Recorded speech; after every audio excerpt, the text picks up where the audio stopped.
Hello नमस्कार, जय हिंद, वंदे मातरम। आप देख रहे हैं जियो न्यूज और हम आपके लिए लेकर आए हैं देश दुनिया की आपके राज्य शहर की सिलेक्टेड काम की फटाफट बड़ी खबरें। लेकिन उससे पहले यदि आपने हमारे चैनल को सब्सक्राइब नहीं किया है तो चैनल को सब्सक्राइब करके बेल नोटिफिकेशन ऑन करें और इस वीडियो को ज्यादा से ज्यादा लाइक और शेयर करें। बड़ी खबरें देखने से पहले आपके लिए आज का सवाल, भारत की सबसे बड़ी ताजे पानी की झील कौन सी है? ऑप्शन ए डल झील, ऑप्शन बी वुलर झील, ऑप्शन सी चिल्का झील और ऑप्शन डी पुष्कर झील। इस सवाल का जवाब हमें कमेंट करें और आप किस राज्य और शहर की ज्यादा खबरें देखना चाहते हैं हमें कमेंट करके बताएं ताकि हम आपके राज्य शहर की ज्यादा खबरें दिखा सकें। चलिए अब देखते हैं आज की फटाफट बड़ी खबरें।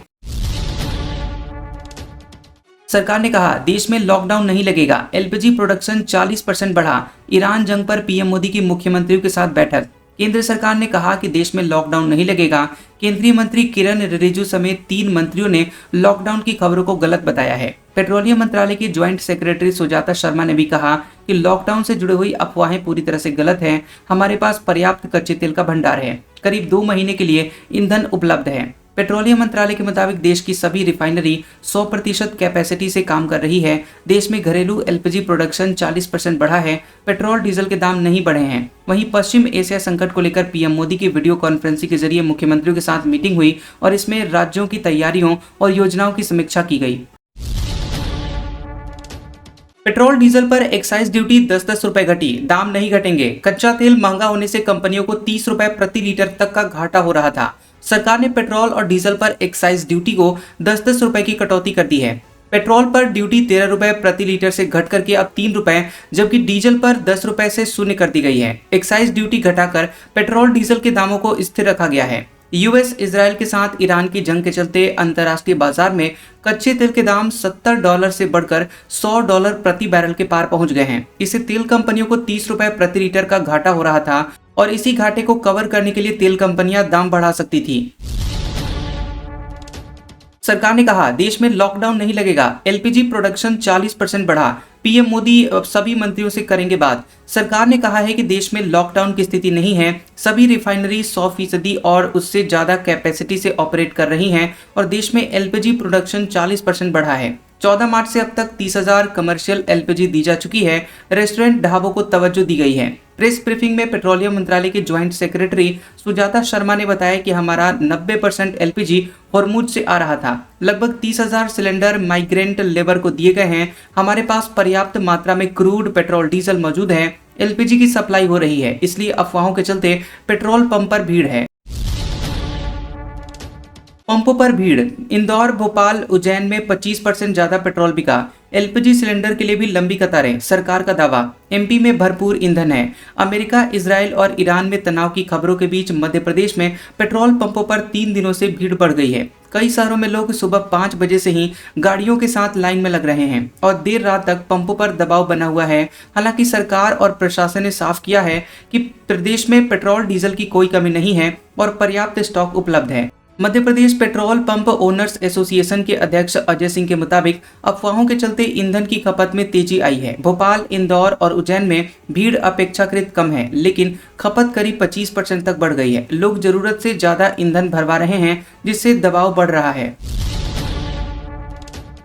2 से ज्यादा बच्चे वालों को भी मिलेगी सरकारी नौकरी। एमपी में बदलेगा 25 साल पुराना नियम। 30,000 से ज्यादा शिक्षकों को मिलेगी राहत। सरकारी नौकरी में 2 बच्चों की पाबंदी हटने जा रही है। सामान्य प्रशासन विभाग ने प्रस्ताव तैयार कर लिया है और इस पर सहमति बन गई है। इसे जल्द ही कैबिनेट में रखा जाएगा और इसके बाद तीसरी संतान होने पर किसी कर्मचारी को बर्खास्त नहीं किया जा सकेगा। सूत्रों के मुताबिक मुख्यमंत्री ने प्रस्ताव को सैद्धांतिक मंजूरी दे दी है और यह प्रतिबंध 2001 में दिग्विजय सिंह की सरकार ने सिविल सेवा नियम 1961 में संशोधन करके लागू किया था।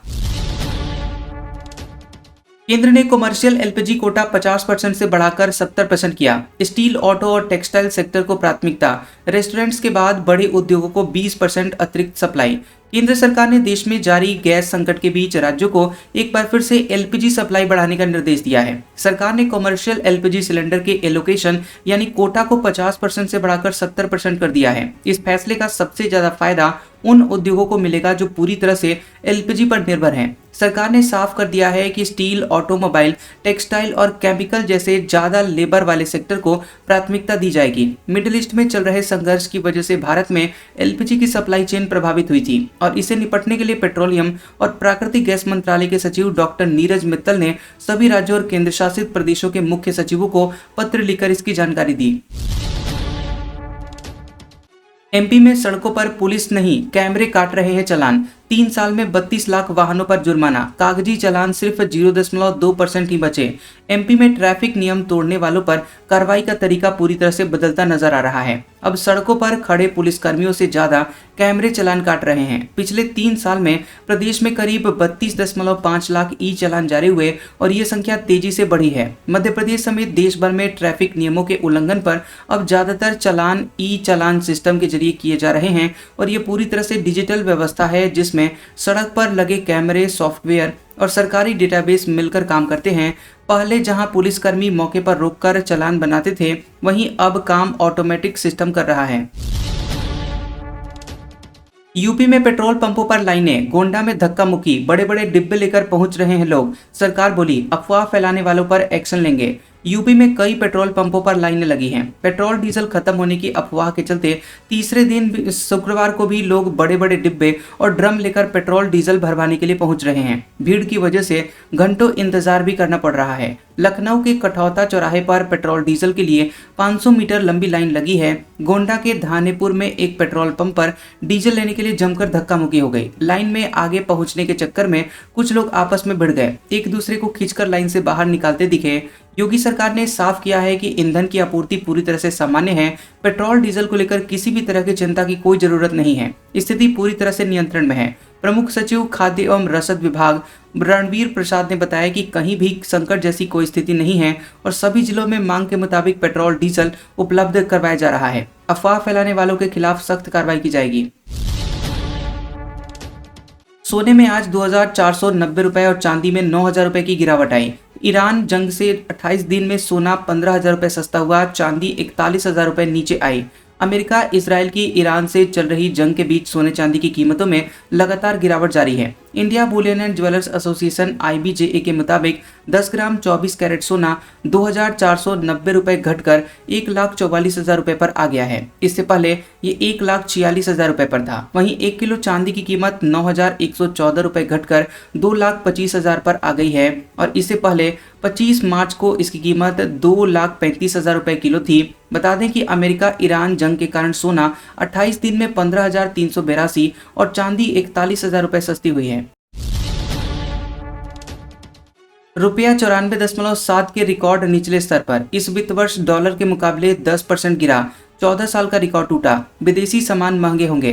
भारतीय रुपया अमेरिकी डॉलर के मुकाबले 94.7 के रिकॉर्ड निचले स्तर पर पहुंच गया है। मिडिल ईस्ट में जारी युद्ध और एनर्जी सप्लाई चेन में आई रुकावटों के कारण भारतीय रुपए में ये गिरावट दर्ज की गई है। पिछले 1 महीने में ही रुपया करीब 4% टूट चुका है, जबकि इस फाइनेंशियल ईयर 2025-26 में इसमें 10% से ज्यादा की गिरावट आई है। यह पिछले 14 सालों की सबसे बड़ी गिरावट है। विदेशी ब्रोकरेज फर्म बर्नस्टीन की रिपोर्ट के मुताबिक अगर ईरान जंग जारी रहा तो रुपया जल्द ही 98 के स्तर पर जा सकता है। अमेरिकी डॉलर पर ट्रंप के सिग्नेचर होंगे। पहली बार किसी सिटिंग राष्ट्रपति का नाम होगा। अमेरिका में पहली बार किसी मौजूदा राष्ट्रपति के सिग्नेचर डॉलर नोट पर होंगे। राष्ट्रपति डोनाल्ड ट्रंप के सिग्नेचर जल्द अमेरिकी करेंसी पर दिखाई देंगे। ये फैसला अमेरिकी ट्रेजरी ने लिया है। ट्रंप के signature treasury secretary Scott Bessent के सिग्नेचर के साथ नोट पर होंगे। डॉलर नोट 1861 में शुरू हुए थे। तब से अब तक किसी भी मौजूदा राष्ट्रपति के सिग्नेचर करेंसी पर नहीं आए थे और ये बदलाव अमेरिका की आज़ादी के 250 साल पूरे होने के मौके पर किया जा रहा है। ट्रेजरी सेक्रेटरी स्कॉट बेसेंट ने कहा कि ट्रंप के नेतृत्व में अमेरिका आर्थिक मजबूती और स्थिरता की दिशा में आगे बढ़ रहा है। देश की उपलब्धियों को पहचान देने का इससे बेहतर तरीका नहीं हो सकता कि डॉलर नोट पर राष्ट्रपति का नाम हो। ईरान ने मिसाइलों पर थैंक यू इंडिया लिखा। इजराइल पर दागी, इन पर पाकिस्तान का भी नाम। जंग में समर्थन पर आभार जताया। ईरान ने इजराइल पर 83वीं बार मिसाइल हमला किया है और इस बार मिसाइलों पर थैंक यू इंडिया लिखकर भेजा है। सोशल मीडिया पर सामने आई वीडियो में दिखा कि ईरानी सैनिक मिसाइलों पर thank you people of India लिख रहे हैं। इसी तरह स्पेन, पाकिस्तान और जर्मनी के लिए भी संदेश लिखे गए हैं। ईरान ने कहा है कि यह कदम उन देशों के प्रति आभार जताने के लिए है जिन्होंने उसका समर्थन किया है। ईरान की रिवोल्यूशनरी गार्ड्स यानी IRGC के मुताबिक ये 83वीं स्ट्राइक थी जिसमें लंबी और मध्यम दूरी की मिसाइलें और ड्रोन इस्तेमाल किए गए। नेपाल में बालेन शाह सबसे युवा प्रधानमंत्री बने, रैप गाकर दिया पहला मैसेज। मधेश क्षेत्र से आने वाले पहले पीएम हैं। नेपाल में बालेन शाह ने प्रधानमंत्री पद की शपथ ली है। 35 साल के बालेन देश के सबसे कम उम्र के पीएम बने हैं। सांसद पद की शपथ के कुछ घंटे पहले उन्होंने रैप गाने के जरिए पहला संदेश जारी किया जिसमें भ्रष्टाचार, सिस्टम बदलाव और युवाओं का जिक्र था। उन्होंने अपने गीत में कहा है कि एकता ही उनकी सबसे बड़ी ताकत है और इस बार इतिहास बन रहा है। बालेन की पार्टी राष्ट्रीय स्वतंत्र पार्टी RSP ने 5 मार्च के चुनाव में जीत दर्ज की थी। कार्यवाहक प्रधानमंत्री सुशीला कार्की ने कहा कि देश का भविष्य अब युवाओं के हाथ में है और नई सरकार से भ्रष्टाचार खत्म करने की उम्मीद है। सेना ने लौटाया पंजाब का दूध, वेरका के सैंपल फेल, कहा 7 दिन में वापस ले जाएं। विवाद बढ़ा तो सरकार ने जांच कमेटी बनाई। पंजाब के वेरका ब्रांड के दूध पाउडर को लेकर बड़ा विवाद खड़ा हो गया है। भारतीय सेना की जांच में सप्लाई किए गए दूध पाउडर के सैंपल फेल पाए गए, जिसके बाद करीब 125 मीट्रिक टन की खेप को क्वालिटी मानकों पर खरा न उतर पाने के कारण वापस लौटा दिया गया। सेना की ओर से जारी किए गए नोटिस में कहा गया कि 7 दिनों के भीतर इन नमूनों को हमारे कार्यालय से ले जाए। यदि तय समय में नमूने नहीं लिए गए तो उन्हें अधिकारियों की कमेटी द्वारा नष्ट कर दिया जाएगा और इसके बाद कोई दावा स्वीकार नहीं किया जाएगा। इस मामले की गंभीरता को देखते हुए मिल्क फेड और पंजाब सरकार ने जांच के आदेश दिए हैं और संबंधित अधिकारियों को नोटिस जारी किया गया है, जबकि विपक्ष ने इसे लेकर सख्त कार्रवाई और उच्च स्तरीय जांच की मांग उठाई है। सेना 800 किलोमीटर रेंज वाली ब्रह्मोस क्रूज मिसाइल खरीदेगी। अभी 450 किलोमीटर तक निशाना साधने वाली मिसाइल मौजूद हैं। ऑपरेशन सिंदूर में इस्तेमाल हुआ था। भारतीय सेना 800 किलोमीटर से ज्यादा रेंज वाली ब्रह्मोस सुपरसोनिक क्रूज मिसाइल खरीदने की तैयारी में है। फिलहाल सेना के पास 450 किलोमीटर तक मारक क्षमता वाली ब्रह्मोस मिसाइल मौजूद है।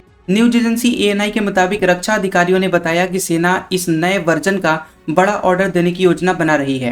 रक्षा मंत्रालय की उच्च स्तरीय बैठक में इस प्रस्ताव को जल्द मंजूरी मिल सकती है। मई 2025 में भारत पाकिस्तान जंग के दौरान ऑपरेशन सिंदूर में ब्रह्मोस मिसाइल का इस्तेमाल किया गया था। भारतीय सेनाओं ने पाकिस्तान एयरफोर्स के कई ठिकानों को निशाना बनाया था। रामलला का सूर्य तिलक, 4 मिनट ललाट पर पड़ी किरणें, पंचामृत से अभिषेक, स्वर्ण जड़ित पीतांबर पहनाया। अयोध्या में 10 लाख श्रद्धालु पहुंचे। अयोध्या में राम नवमी पर शुक्रवार दोपहर 12 बजे अभिजीत मुहूर्त में रामलला का सूर्य तिलक हुआ। 4 मिनट तक भगवान के ललाट पर नीली किरणें पड़ी। प्राण प्रतिष्ठा के बाद रामलला का ये दूसरा सूर्य तिलक है। PM मोदी ने टीवी पर इसे लाइव देखा।